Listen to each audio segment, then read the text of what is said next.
Salut les jardiniers confinés, ici Elise de l'association Biodiversité. On se retrouve aujourd'hui pour un petit tuto repiquage.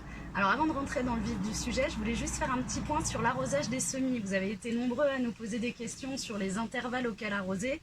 En fait, il n'y a pas de réponse toute faite. Ça va dépendre du taux d'humidité qu'il y a chez vous, de la chaleur, de s'il y a du vent ou non. Ça se fait beaucoup au regard et en soupesant finalement. Parce que normalement, je suis la première à conseiller de mettre son doigt dans la terre, mais c'est vrai que comme on vient de de semer des petites graines, c'est pas forcément la technique idéale. En tout cas, si on arrose trop peu, nos graines ne vont pas germer, mais le mieux est toujours l'ennemi du bien et dans la nature aussi, parce que si on arrose trop, et je vais vous le montrer en image, on peut avoir affaire à ce qu'on appelle une fonte des semis. Vous voyez là les petits périllas que vous avez pu voir dans notre dernière vidéo sur la nurserie. Il y en a, on peut voir qui jaunissent. En fait, c'est un petit champignon qui a mangé les semis. C'est lié à trop d'humidité. Donc là, du coup, je vais assécher, je vais le mettre dehors au vent un maximum. Mais l'idéal aurait été de ne pas tant arroser. J'ai fait une bêtise. Alors, passons maintenant aux choses sérieuses, le repiquage.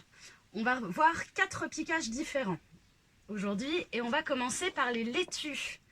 Alors ça, c'est des laitues qui ont été semées lors de notre dernière session bénévole par Ariane, que je salue et qui doit sûrement regarder ces vidéos, qui nous manque.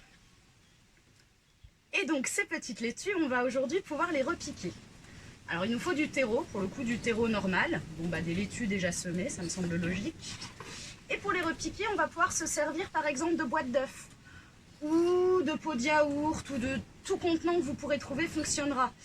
Pensez, si vous utilisez des pots de yaourt ou autre, des pots de crème, que sais-je, à faire des trous au fond par contre, parce que justement si l'eau stagne, ça va pourrir, et ça marche moins bien quand ça pourrit. Alors, les salades, sachez qu'on pourra également déjà les repiquer en pleine terre à cette période de l'année. Donc, on commence par mettre de la terre. J'enlève quand même les gros morceaux encore. Et je vais aller chercher mes petites salades. Alors pour ça, j'aurai besoin d'une fourchette. Normalement, tout le monde a ça chez soi. Et c'est le plus simple pour démêler les racines sans les abîmer. Alors, je vais essayer de m'arranger pour que vous voyez au mieux. Désolée, hein, c'est toujours pas mon métier, youtubeuse. Vous voyez là, on a vraiment plein. Je vais vous rapprocher. Plein de bébés salades. Donc l'idée, c'est quand même de les séparer pour qu'elles puissent continuer à grandir. Donc pour ça, je vais tout doucement, avec la fourchette et par en dessous, hop, aller détacher les racines. Alors, je vais en prendre 3-4 en même temps pour vous montrer après le démêlage. Vous voyez, je tire vraiment doucement. C'est un travail de patience et de douceur, hein. Les plantes sont fragiles à cette étape-là, donc il faut y aller doucement. Petit point botanique, il faut savoir que les plantes boivent par leurs racines, effectivement, mais avant tout par les radicelles. Alors les radicelles, c'est vraiment les tout petits bouts au bout des racines tout fins. C'est grâce à ça qu'elles vont le mieux boire et absorber les nutriments. C'est pour ça qu'il faut essayer de les préserver au mieux et de les abîmer le moins possible pendant le repiquage. Vous voyez, pour les séparer, je vais tirer très doucement, n'hésitant pas à faire des petits à-coups comme ça, afin de préserver un maximum de racines. Là, on est pas mal. Une fois que j'ai ma petite salade, hop, j'ai toujours mes petits contenants avec de la terre que je rappelle, je n'ai pas tassé du tout. Je me fais un petit trou. Je peux le faire avec le doigt, avec d'autres, on va voir les tomates après, ça va être mieux d'utiliser un outil qui peut être un stylo, un bout de bois, tout ce que vous voulez. Alors, je viens mettre doucement ma petite tomate, ma petite salade dans son trou. Je remets toujours très doucement, alors je peux le mettre jusqu'au cotylédon. Le cotylédon, ce sont les 2 premières feuilles, mais pas plus haut, parce que si j'en tire les feuilles, pareil, je risque de créer de la pourriture. Et ensuite, donc, je tasse doucement autour. Et voilà le résultat. Et cette salade-là, je peux la laisser grandir encore 15 jours, 3 semaines, avant de la repiquer dans le jardin ou dans un pot. Ça, c'était pour les salades. Ensuite, nous allons ensuite voir les tomates.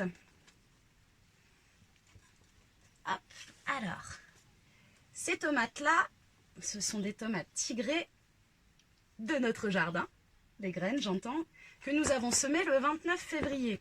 Mais par contre, pour vous montrer, il y a d'autres variétés. Là, il y a les noires russes, on les a semées le 10 mars, pardon. Il n'y a pas forcément une différence flagrante de taille. Les tomates, elles ont tendance à rattraper le temps perdu. Donc n'hésitez pas, le mois d'avril, il est encore temps de semer des tomates. Ça devient trop tard pour les aubergines, les poivrons, les piments, dont la croissance est beaucoup plus lente. Mais pour les tomates, vous pouvez encore. Et il y a plein de plantes que vous allez pouvoir semer jusqu'en juin, juillet. La salade, vous pouvez en semer tous les mois jusqu'à octobre, novembre par exemple. Les aromatiques, les fleurs jusqu'à juin, juillet, vous pouvez vous le permettre sans souci. La nature a le temps. Alors, pour nos tomates, je vais reprendre ma petite fourchette que j'ai perdue.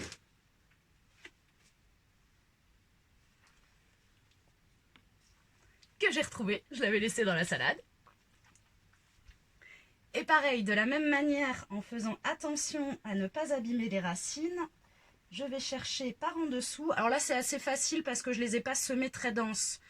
Mais j'aurais pu, pour gagner de la place, mettre beaucoup plus de graines et dans ce cas-là, les démêler plus. Je n'ai pas trop voulu m'embêter. Vous voyez, pareil, on a les jolies racines.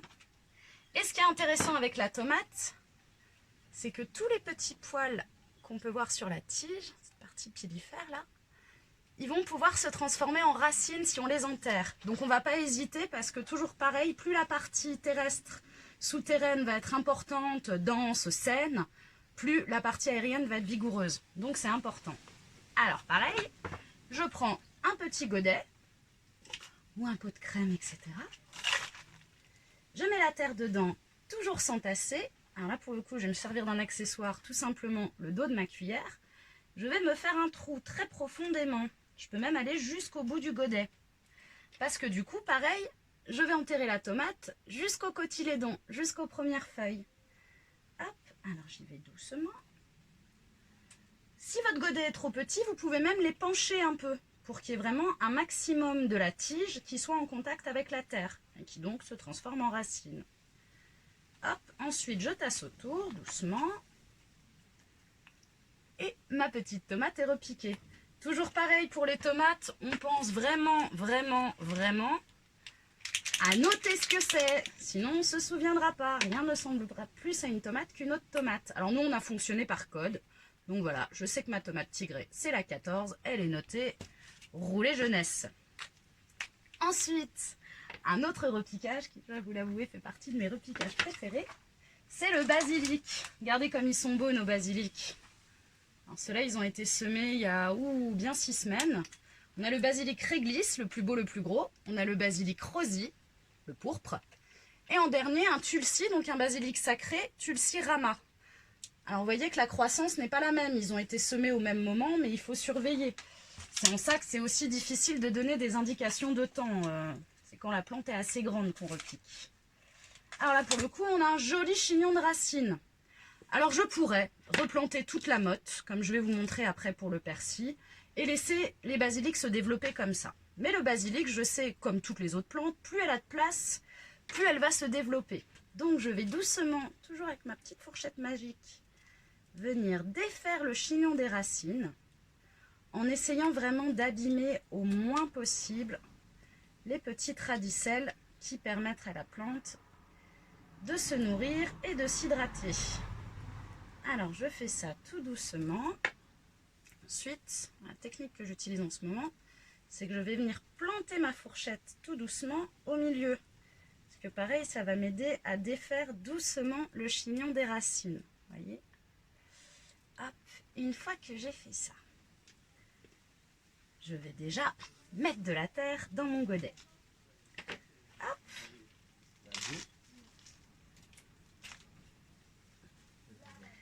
Et moi j'ai choisi de mettre 3 petites pousses de basilic par pot. Je pourrais n'en mettre qu'une, la plante se développerait encore plus.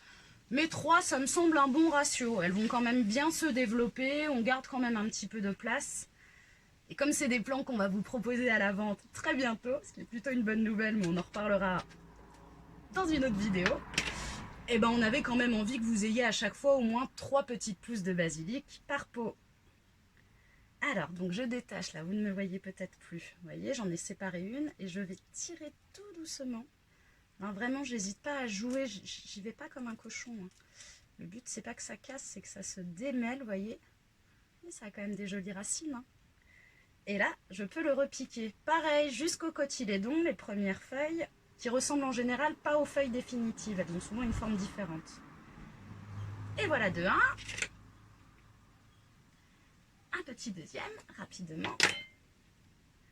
Hop, toujours pareil, je vais doucement détacher. J'essaye de faire par petits à-coups. Alors, il vaut mieux que votre terre soit humide. Trop sec, ça va être pas facile. Trop mouillé, ça peut vous compliquer la tâche aussi. Toujours pareil entre deux. Là, pareil, un deuxième. Hop, je viens le glisser doucement dans le trou. Faites attention à ne pas abîmer les racines en le glissant. Hein. C'est pour ça que moi, je fais un pré-trou au maximum. Moins elles seront abîmées et plus vite la plante va repartir. Il faut savoir qu'après le repiquage, surtout quand on repique en motte comme ça, souvent, il y a 2-3 jours où la plante, quelle qu'elle soit, fait un peu la tête. C'est parce que malgré tout le soin qu'on a pu y apporter, les radicelles sont abîmées, donc elle remet quelques jours à s'irriguer correctement. Hop, et voilà, on va avoir un très joli petit pot de basilic réglisse, que j'espère vous retrouverez chez vous d'ici une quinzaine de jours. Pour finir, un dernier repiquage qui du coup pour le coup va être en motte. Alors je vous dis, j'aurais pu le faire avec le basilic, mais une culture qui à mon avis se prête plus à ce type de repiquage, c'est le persil. Alors le persil, toujours pareil, je fais un petit trou. Hop, j'ai ma petite motte que j'avais déjà sortie de son emplacement. Je peux défaire aussi doucement le chignon de racine un peu pour bien lui indiquer qu'il va être dans un nouvel espace. Si le chignon est trop entortillé, des fois la plante ne se rend pas compte qu'elle a été rempotée et ça sert à rien. Donc on pense bien à défaire un peu le chignon de racine. Hop, je le mets dans son emplacement. Je tasse doucement. Et on est bon. Alors pour l'arrosage, c'est un peu comme les semis. Vous passez par un pulvérisateur. Je vous rappelle qu'on arrose la terre et non pas les feuilles. Si on arrose les feuilles, on peut les brûler si elles sont en plein soleil après. Et dans tous les cas, ça va favoriser l'apparition de maladies, de champignons, fonte des semis et compagnie. Donc, ou on brumise, ou sinon, ce qu'on peut faire aussi, toujours pareil, c'est avoir des bacs, plateaux ou autres, et je vais arroser par en dessous. Je mets un peu d'eau au fond de mon plateau, et la plante va pouvoir boire comme ça. Toujours pareil, il faut quand même enlever le surplus d'eau au bout d'une demi-heure, parce qu'en fait, moi, c'est ce que j'ai pas fait dans le cas de ces semis-là. Donc si on laisse trop d'eau et que la terre est trop gorgée d'eau, ça va favoriser la fonte des semis.